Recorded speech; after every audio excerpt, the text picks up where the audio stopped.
સ્વામી, અમે મહારાજ સ્વામીની કઈ મૂર્તિ સંભાળીએ એ પ્રશ્ન છે. એ હું કહું. જોજો સ્વામી બાપા, હું કહું કે કઈ મૂર્તિ સંભાળવાની. જો આમાં કાંઈ હું ખોટું બોલું તો આપ મને વચ્ચેથી અટકાવી દેજો. પણ જો આપ નહીં અટકાવો એનો એવો મતલબ કે મેં જે મૂર્તિનું વર્ણન કર્યું છે તે સાચું છે.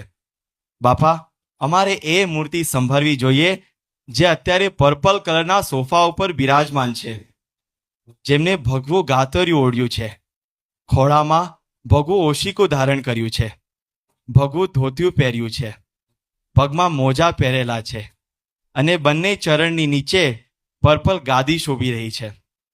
બાપા, બધું બરાબર ચાલે છે ને? આપ કાંઈ બોલતા નથી, એટલે બધું બરાબર જ ચાલે છે. જેમના કપાળમાં સુંદર તિલક ચાંદલો શોભી રહ્યો છે, જેમની આંખો ખૂબ મોહક છે, જેમાં સૌ માટે પ્રેમ અને કરુણા સતત વરસતી રહે છે, જેમના ગાલ ઉપર સુંદર ચિહ્નો અને તલ છે, જે મુખારવિંદની શોભાને વધારી રહ્યા છે, જેમનું સ્માયલ એવું આકર્ષક છે કે બધાના હૃદયમાં એ પ્રાણ લાવી શકે છે, જેમની વાણી એવી મધુર અને ધારદાર છે, ગમે તેવાના હૃદયમાં એ પ્રવેશી જાય છે. બાપા, આ જ મૂર્તિ અત્યારે અમારી નજર સામે બેઠી છે, જેમના પ્રત્યક્ષપણે અમને સૌને દર્શન થઈ રહ્યા છે.